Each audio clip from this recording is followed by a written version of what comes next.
Hello and welcome to Software Architecture course. Today we are going to start with the first architecture pattern, which is called the layering pattern. So remember that layering pattern is one of the patterns in that category called mud to structure. To start with the layering pattern, let us start with an example. So we have looked at pet store example in our earlier lecture in the context of design, software architecture, UML designs and so on. During that time we introduced pet store example. Let's look at this example again. Now suppose that the store should provide the capability for a user to browse a catalog of products and basically select a product and then put it in the shopping cart. Essentially, suppose that that's a capability that this particular software is going to give. Obviously, this is offered as a service. It's offered as a web-based service where the user logs in and then essentially looks at these different product categories, different catalogs, and then select a product, puts it into a shopping cart. This is basically a requirement then. Now this product or a set of products, assume that it is stored in a table, though in reality if you look at Amazon or any other e-commerce systems, they don't really store it in a relational database. But for the sake of understanding, for the sake of discussion, assume that it is stored in a table, and assume that the table looks like this, that it has got a name, category of products, age, and the price.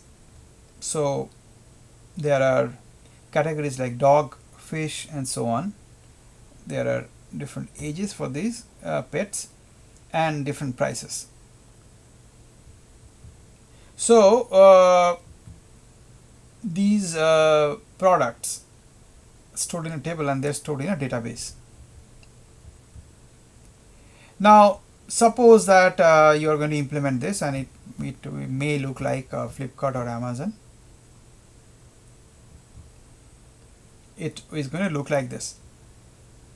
So you are basically going to see these products, in this case books, and these books are possibly stored in the database, and what you see is this web browser in which you have logged in and then you are trying to buy these books. On the left hand side there are different product categories and even subcategories of these products, and on the right hand side there are books. You could see its picture, you could see the price, you could have different versions of the same book, maybe imported edition, maybe Indian edition, and so on, with different prices. And on the right hand side corner, you could top corner, you could see the cart in which you could add these books for buying. You could search for a particular product and so on. So in this case these are the products, like these books are products, and then the category is basically the computer science engineering books, not just books but also computer science books. And there is another component called shopping cart. So shopping cart is obviously very different from category and product, but nonetheless that is required, product is required to accomplish the entire transaction. So when this application runs, as I said, it displays products based on different categories. User selects a particular product and then puts it in the shopping cart. And important thing is that there are many users in this application, and these many users are going to use this particular online shopping site.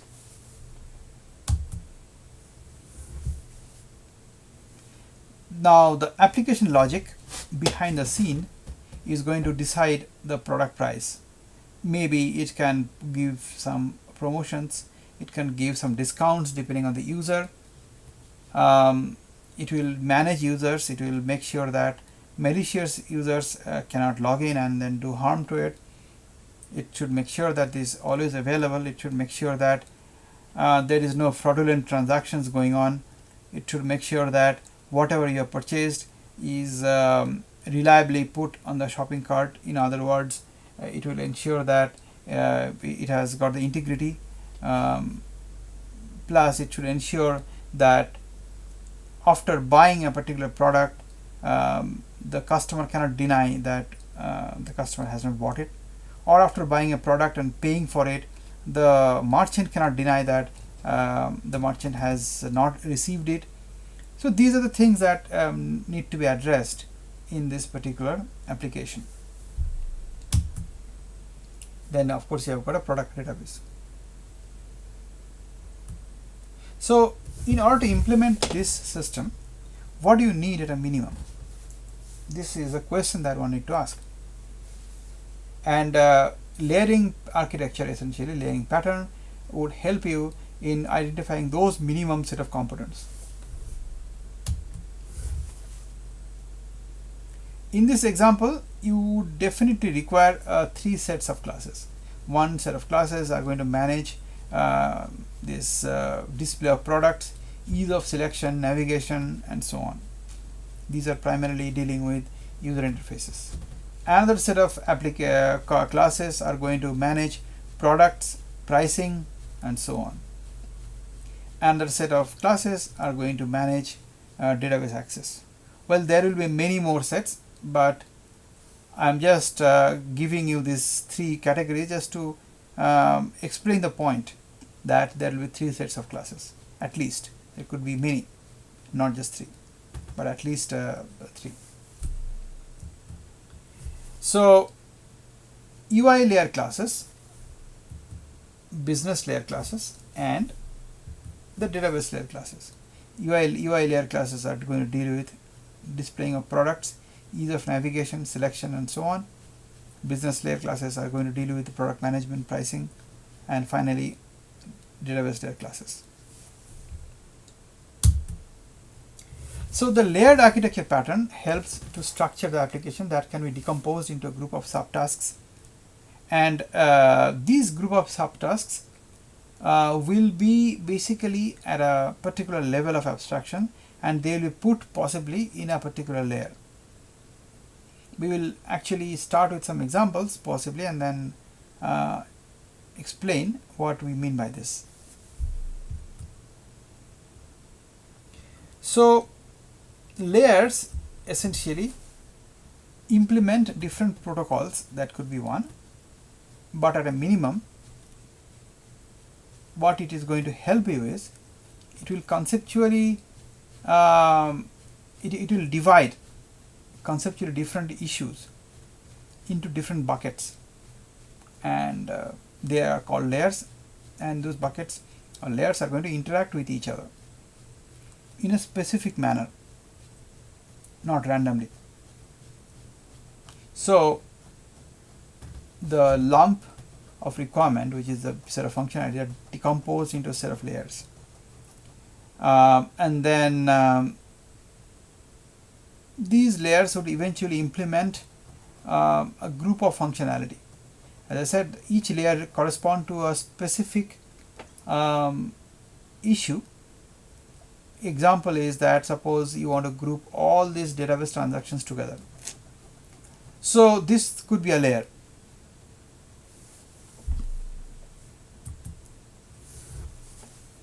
So using the 3-part schema of the pattern that we have introduced in the previous lecture, let us now describe what is layers pattern.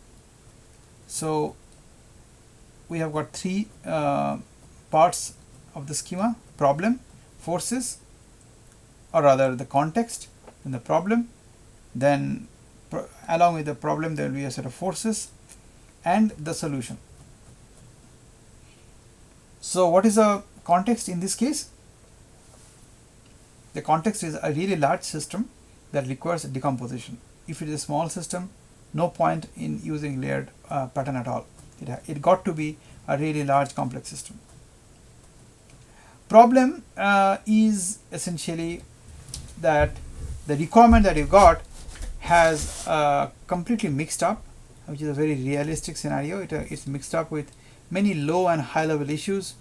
In fact, these low level, it may so happen that the high level operations actually rely on more on the low level ones. A typical pattern of communication flow consists of requests moving from high level to low level. That's what is expected, because a high level operation really would be using a low level ones. Therefore, naturally the communication flow will be from high level to low level. It will answer to different requests. There will be incoming data which needs to be processed. There has to be some notifications that got to be sent, and so the data would come from one direction and the events would flow from the exactly opposite direction. Events are generated obviously at the lowest level, that gets percolated up. Now, what are the constraints or requirement on this requirement, which are called forces? One is that it's obviously a desirable property that code changes should not ripple through the entire system. This cannot be achieved 100%, but it's a desirable property. Stable interface, standardization, it's also a desirable property, may not always be possible to achieve, but as far as possible we want to try to have stable interfaces which do not change very frequently whenever there is a change in the system. Exchangeable parts, like one layer could be replaced with another one without any change, without any impact with the other layer.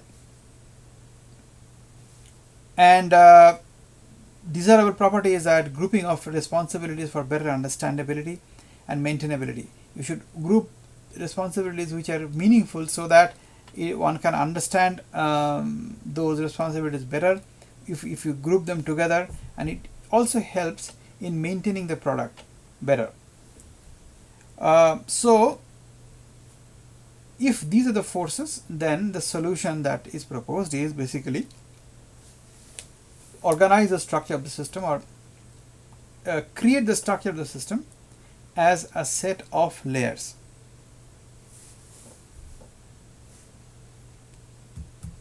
So one example is a very classic example of layered architecture, very classic example, which is basically at the OSI 7-layer model for network communication. Okay, so in this case, there are 7 layers, and these layers are represented like a stack. In this case, layer 1 is at the lowest level, layer 1, 2, 3, 4, 5, 6, 7. Most importantly, each layer can be replaced with another, in a sense that suppose I have a layer 2 and I have one implementation for a layer 2, I can replace this implementation with another implementation. As long as the implementation, as long as the functionality remains same, then changing the implementation of layer 2 will not impact any other layer. That's the desired, and in fact that's how this network protocol has been designed. So in this particular case, layer 1, which is pretty much at a hardware level, basically transmits bits. It deals with velocity, bit code, error corrections, and so on. So one can change this, it will not impact other layers above. It detects and corrects errors in bit sequences. So essentially the data link layer, you can change the algorithm of error corrections, it will still work and it will not impact the others. Network layer selects the route from sender to receiver. From the sender, it knows who is the sender obviously, but when it needs to find out who is the receiver, it finds out the route or the set of routers through which network it has to travel. That is decided by the network level. The transport level, which is the 4th level, it basically breaks the messages into packets. and transport layer is the one that guarantees the delivery even if the packets are lost, in which is very common in basically, let us say when in UDP protocol, then it needs to ensure the delivery guarantee. In TCP IP also this is guaranteed. In the session layer, basically it provides dialog control and different synchronization facilities. At the presentation level, it basically gives APIs, and application is obviously the top, which basically uses those APIs for communication. So important thing in the layered architecture is that services of layer J are only used by the layer J plus 1, meaning that the layer which is on top of a particular layer are going to be the consumer of the service of particular layer J. Otherwise, there is no further direct dependencies between layers. So the dependencies call is quite restricted. One cannot call randomly, haphazardly. It has to be in a structured manner. However, each layer may contain many components. So this is an example that at each layer there are many components, but important part is that layer n can interact with only layer n minus 1. Let's look at the dynamics. First scenario, the client makes a call. So obviously the client is at the topmost layer, layer n. Layer n minus 1 basically finds out if it can carry out the request. If not, then basically the layer n essentially transfers this request to layer n minus 1. Layer n minus 1, and this way it goes on till the last layer, the first layer, which is a layer 1. So this way this request or client call gets percolated to all these layers till layer 1, and then suppose it's a communication between two particular parties. So the scenario 1 is that client calls happen, and then client call goes on from layer n minus 1 to finally to 1. But in scenario 1, it is a layer 1 that basically fulfills the request. In this example, it is a typical 3-layer architecture where the UI layer asks for particular data. That data is only available at the database level, and that layer, which is at the lowest level layer database level, that fulfills the request, and the request traverses from the top layer to the bottom layer. Then in the another scenario, so in this example, the device driver, for example, gets a notification which needs to be percolated up. So it reports this particular notification to its immediate higher layer, and it goes on till layer n minus 1, and then finally the reporting happens at the top, and the client receives this particular request. So in one scenario, client makes a call, client gets a result. In the other scenario, some event happens at the lowest level, the event percolates, and the client receives the event. These two directions are exactly opposite. Let's look at few more. It is a scenario of caching. So layer n cannot carry out the request as before. It makes a call to the layer below, in n minus some, not n minus 1, but n minus 1, n minus 2, n minus 3, and so on, and finally at some middle layer n minus k. Now layer n minus k does not really pass the request till layer 1. It basically sends the result at that level itself. Very common example is caching, that the result is already stored in a cache, so no need to go to database. At the middle level, get the data from the cache and send it back.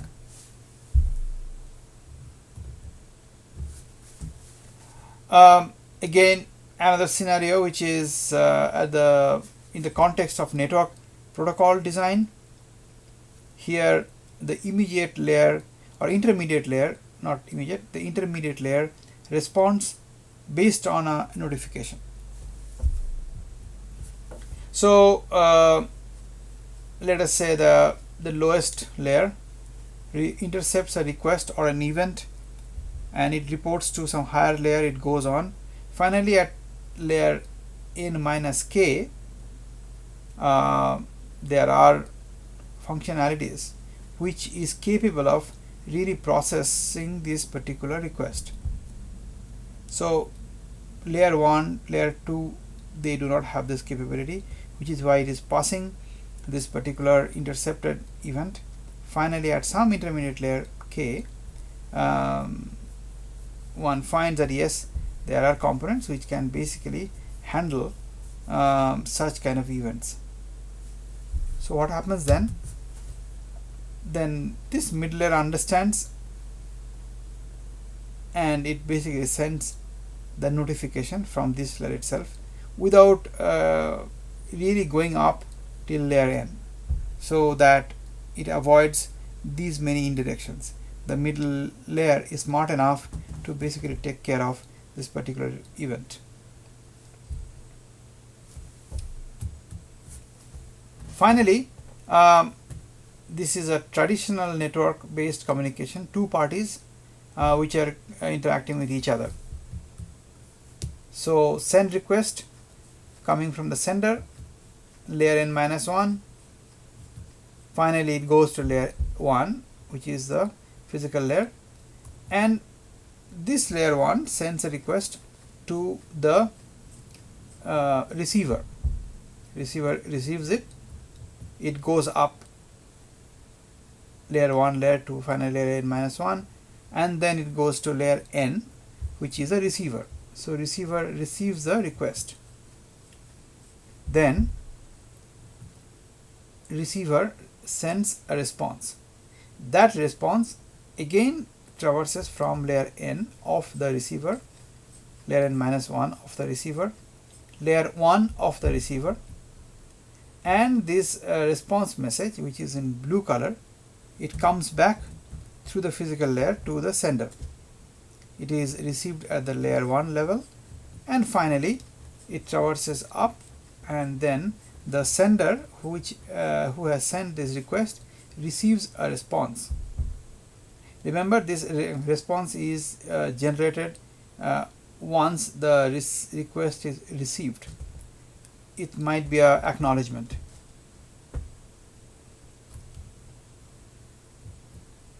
So how do you implement such a layered architecture? Obviously, first you need to define what is the abstraction criteria. Then determine the number of layers that you need based on this abstraction criteria. Then identify a set of layers, and once you identify the set of layers, give a name to each layer and assign tasks to each of these layers.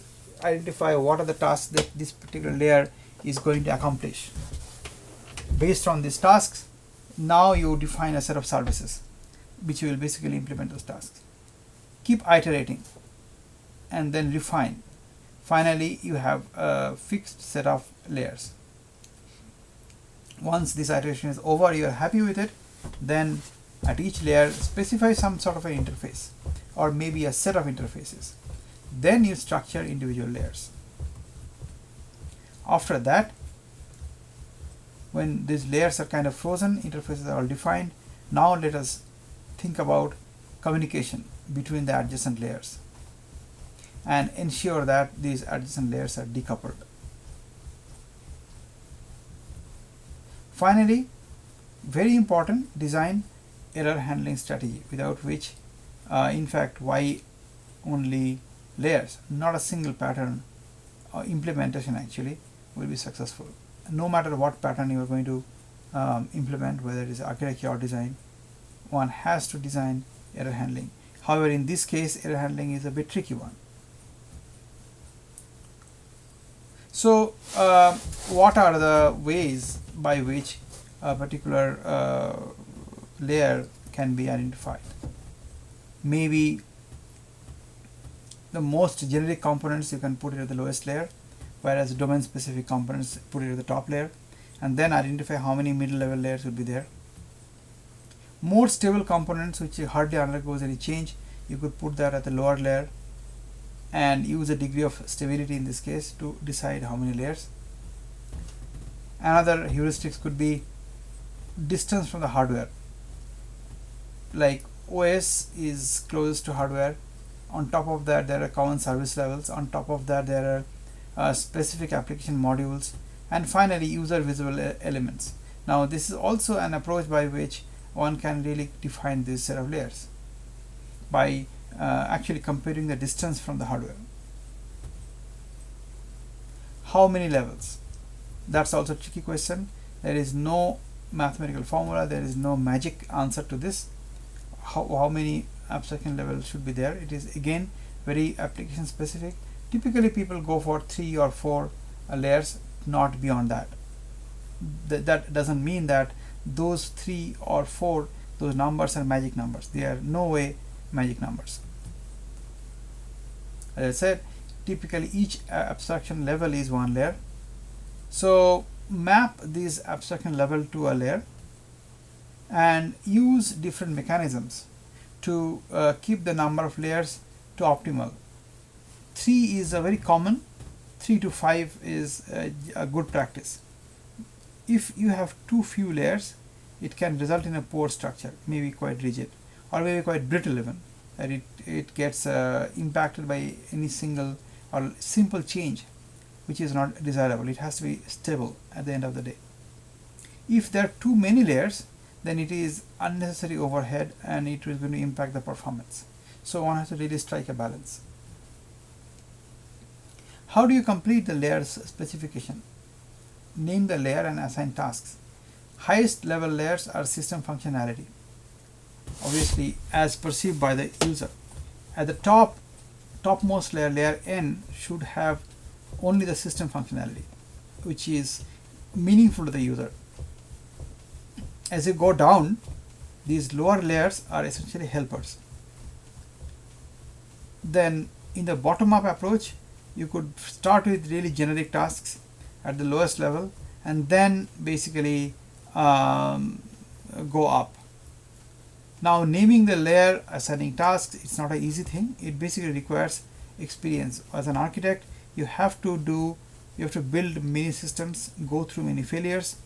Based on that, you learn how to design it, and that will help you in creating a set of layers.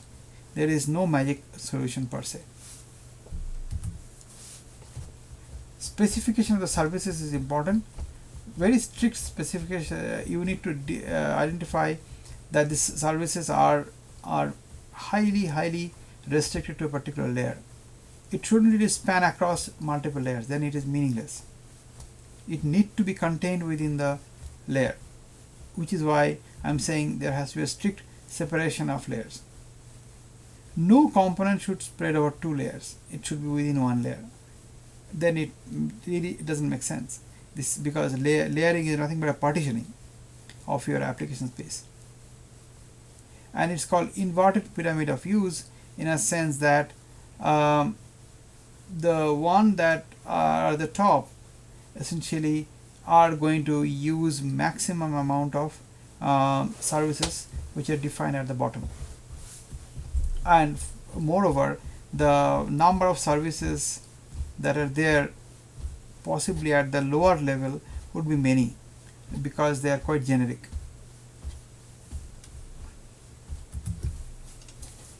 Construction of layer is a black box. So essentially assume that layer n, assume while designing layer n, that there exists layer n minus 1. Do not try to solve the entire problem, just solve it layer by layer. Assume that layer n by n minus 1 is already there, interface is already there, it is all defined and it's a black box. So you are going to take help of n minus 1 to build layer n. That is very important.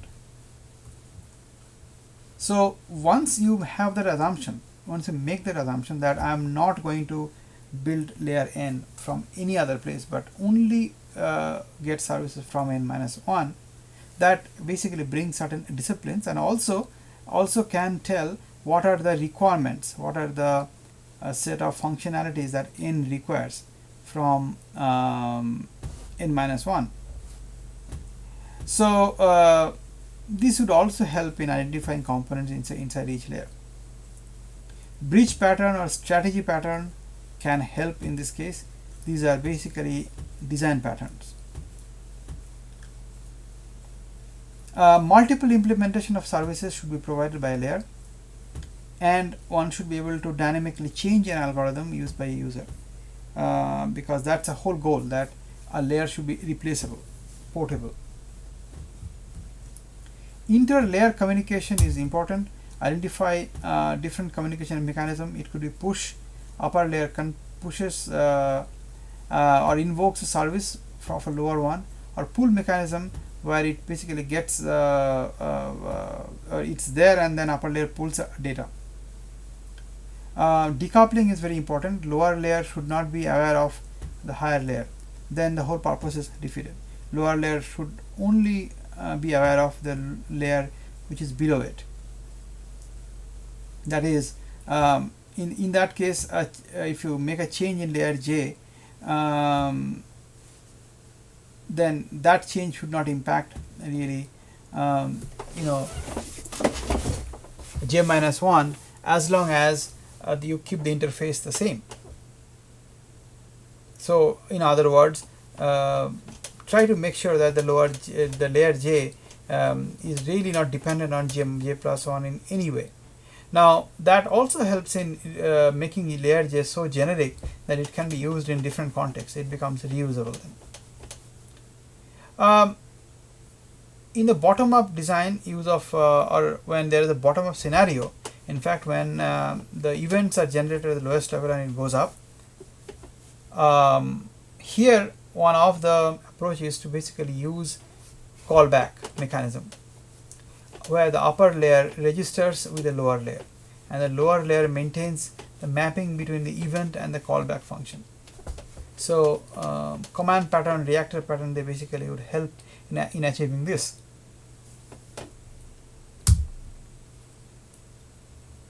Then how do you design an error handling mechanism?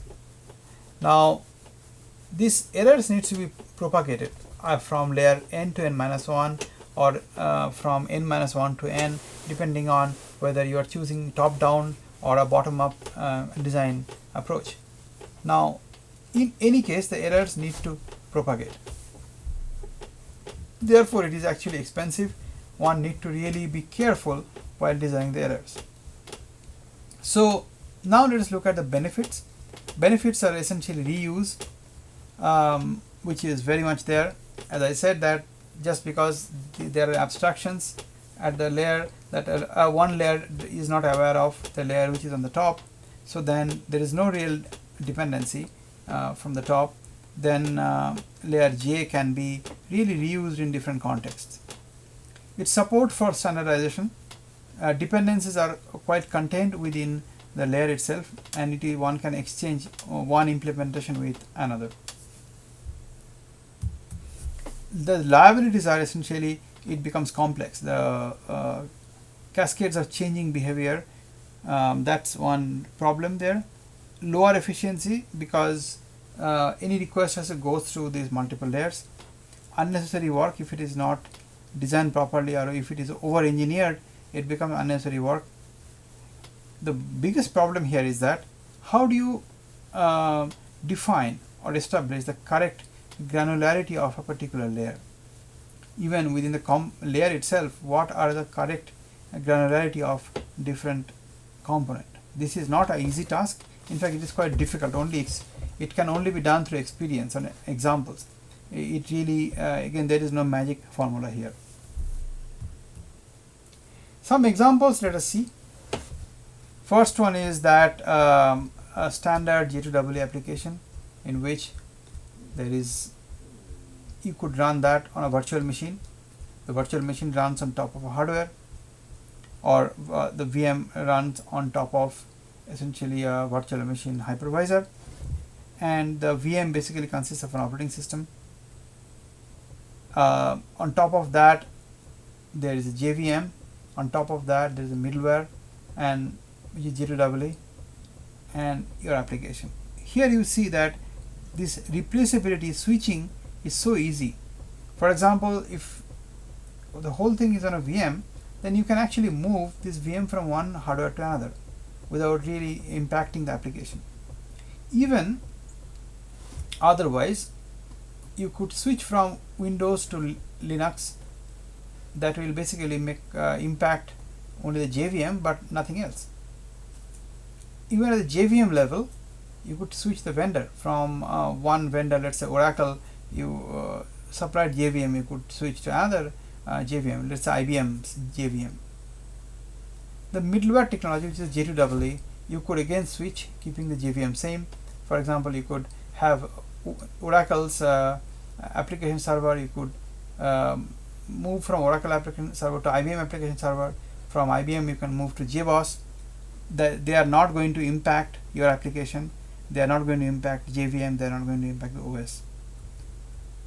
Another example is typical information system: presentation, application logic, domain layer, and the database.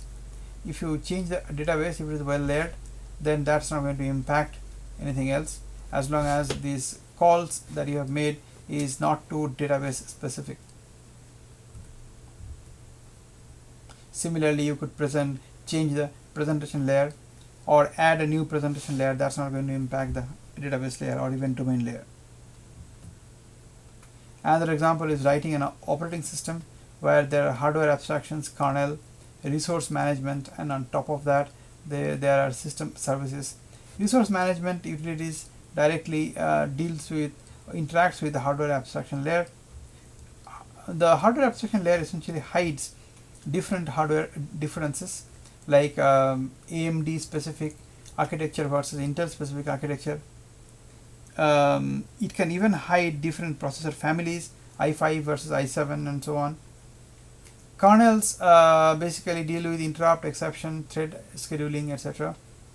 And resource management really deals with resource security monitoring, process management, IO management. If it is on a virtualized environment, virtual memory management, and so on. Or even otherwise, if it is not in a virtualized environment, it is a traditional system. It uses virtual memory as well as it uses main memory. So the resource management layer would basically deal with the virtual memory management. On top of that, there are system services. So this is also an example of a layered architecture.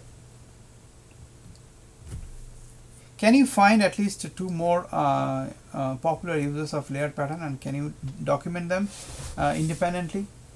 That would be an interesting exercise for you. So we summarize: layers pattern. Context is a large system that requires decomposition. Problem statement is that it is a mix of low and high level issues, where high level operations really rely on the low level ones. Code changes should not ripple through the system. It should have stable interfaces. It should have exchangeable parts. Solution is basically structure the system into a set of layers. One could have a relaxed layering system in which this layer n is calling n-1 could be relaxed. Layer n can call, instead of n-1, it can call n-2. It can skip a layer. So that's called relaxed layered system. Layering through inheritance is also another variant. Benefits are reusability, support of standardization, dependencies are more restricted, controlled, and exchangeability. Liabilities are it is complex, it reduces performance, unnecessary work if it is not designed well, and difficulty in identifying what is the correct granularity of a particular layer. So that's it for the layered architecture. In the subsequent lectures we will talk about other architectural patterns.